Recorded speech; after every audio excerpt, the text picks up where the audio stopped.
안녕하세요. 지금의 국토부 장관 원희룡은 참 언론 플레이는 되게 잘하는 것 같습니다. 그리고 실제로 저게 진짜든 가짜든 진심이든 아니든 간에 부동산 관련해서 문재인 정부 때 하지 못했던 정책들을 조금씩 이렇게 실행하는 걸 보면서 저에 대한 건 박수를 많이 받는 것 같습니다. 집값 띄우기 전과자 된다. 이제 집값 담합하고 자전거래하고 한 부분 관련해서 법적인 처벌을 하겠다라고 이제 명시를 한 겁니다. 정말 박수 받아야 될 일입니다. 문재인 정부 때 부동산 교란 세력에 대한 보고서를 700페이지 넘게 작성을 해서 문재인에게 보고했단 말이에요. 문재인 정부에. 근데 뭉갰죠. 그 때문에 윤석열 정부가 탄생했죠. 문재인 정부 때 부동산 관련해서 최악의 짓거리들을 했단 말입니다. 그에 반해서 원희룡 국토부 장관은 그래도 집값 띄우기에 대한 그런 말도 안 되는 짓거리에 대해서 이제 전쟁을 선포했다고 하는데 참 대단한 거죠.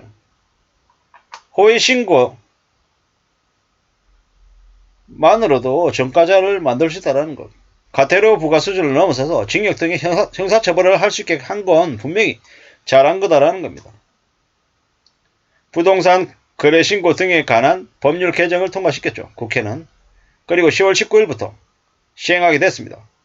이제 집값 띄우기 등 허위 부동산 거래 신고를 하며 징역 등 형사처벌을 받을 수 있게 됐습니다.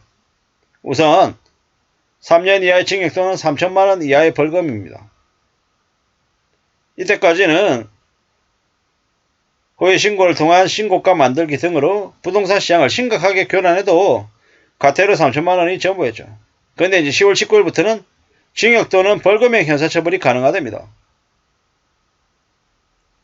그리고 이제 과태료 상한액도 취득가액의 100분의 5가 아니라 100분의 10으로 상향 조정이 됩니다. 잘한 거죠. 정말 잘한 겁니다. 그리고 불법 중개 행위에 대한 신고까지 확대됩니다. 대단한 거죠. 신고 대상이 기존 7개에서 50개로 늘어난다는 겁니다. 물론 그렇다고 해서 여전히 의심스러운 거래는 계속되고 있습니다. 이 뭡니까 이거? 지난 3년 동안 아파트 매입한 뒤 소유권 이전 등기하지 않고 과태료 처분받은 사례가 200건 넘답니다. 더 충격인 것은 2020년부터 2022년 6월까지 아파트 매매하고 소유권 이전 등기하지 않은 사례가 14,000건. 충격이죠, 충격.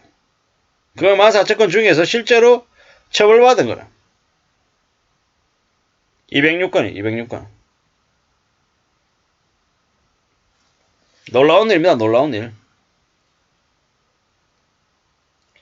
이걸 잘 생각해 볼 필요가 있는 겁니다. 잘 생각해 볼 필요가.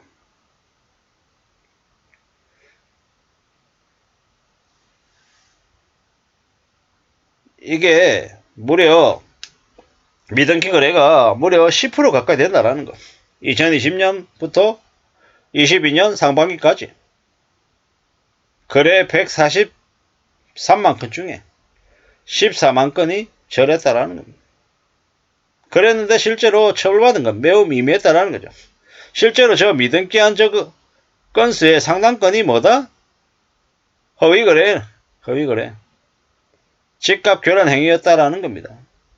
그걸 우리는 잘 생각해 볼 필요가 있는 겁니다.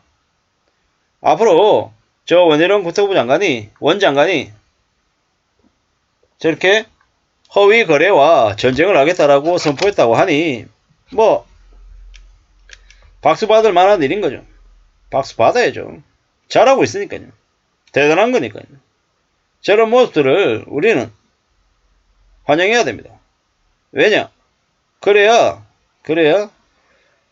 피해보는 사람들이 줄어들 것이기 때문이죠. 우리는 기존에 너무 많은 가짜, 조작 이런 것들로 살아왔습니다. 참 잘 생각해 볼 필요가 있는 겁니다. 앞으로 우리는 어떤 삶을 살아야 되겠습니까?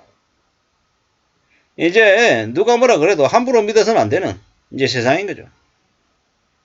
부동산 거래가 저 2020년, 21년, 22년 저렇게 많았다라는 건 문재인 정부 때 부동산 관련해서 사실상 부정거래를 방치하고 내버려뒀다라는 겁니다. 집값만 오르면 그러든지 말든지 저러든지 알아서 하라고 그랬다라는 거죠. 그 덕분에 문재인 정부가 민주당이 정권을 빼앗긴 거죠. 지금의 윤석열 정부를 탄생시킨 거죠. 그랬는데 웬걸 윤석열 정부가 집값을 좀 연착륙할 수 있게끔 좀 관리하고 조정할 줄 알았더니 또 더 심하게 대출해주고 분위기를 조정해가지고 각종 규제를 다 없애가지고 집값이 되려 내려가지 않고 또 떠받들게 하고 주담대 대출이 더 늘어나게 지금 상을 만들었죠. 참 아이러니한 겁니다. 앞으로 대한민국이라는 곳이 부동산 관련한 쇼크를 얼마나 크게 겪을까 두고 봐야죠. 두고 봐야 됩니다. 왜 두고 봐야 된다? 앞으로 집값이 오르든지 떨어지든지 뭐 그런 거하고 상관없이 상당수의 사람들이 집을 안 살 거기 때문입니다. 못 살 거기 때문입니다. 댓글은 뭐라 그래나 대출은 다 풀어주고 집값 띄우기는 하지 말라고 뭐 좀 엇박자가 나는 건 사실입니다. 그러니까 저 댓글에서 저렇게 사람들이 욕을 하는 거고 지금의 정부에서 이제 오락가락하고 있는 건 사실이죠. 하지만 집값 띄우기의 허위 거래에 관한 처벌을 한다라는 건 분명히 맞다라는 거죠. 댓글에 뭐라고 돼 있냐? 집값 띄우기 국토부 장관이 하고 있지 않냐? 집값 띄우려고 온갖 규제 다 풀어놓고 누구한테 집값 띄우기 하면 범죄자라고 에라이 나쁜 놈아. 얘는 정신병자다. 지들이 정권 잡고 대출 이빠이 풀어주고 집값 띄우기에 총력하다가 이제 와가지고 무슨 소리 하냐? 집값 폭등한 거 투입군 탓으로 거짓 선동질하고 문재인 정권 판박이다.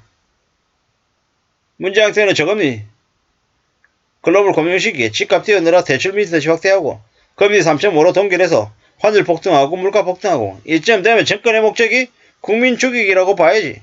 이렇게 얘기한답니다. 집값 띄우기를 국토부 장관이 하고 있다. 그냥 웃을 뿐이죠. 그 말이 맞기도 하고요. 근데 저는 이제 그럼에도 불구하고 부동산 가격을 교란시키는 행위에 대한 처벌을 저렇게 이제 명확하게 한다고 하니 저기에 대한 부분은 분명히 박수를 받아야 된다고 생각하는 거고요. 부동산 관련 규제를 너무 풀어준 것, 대출을 늘려준 것 분명히 또 잘못된 거다 라고 생각합니다. 앞으로 어떻게 흘러갈지 우리 한번 지켜보자고요. 이상입니다.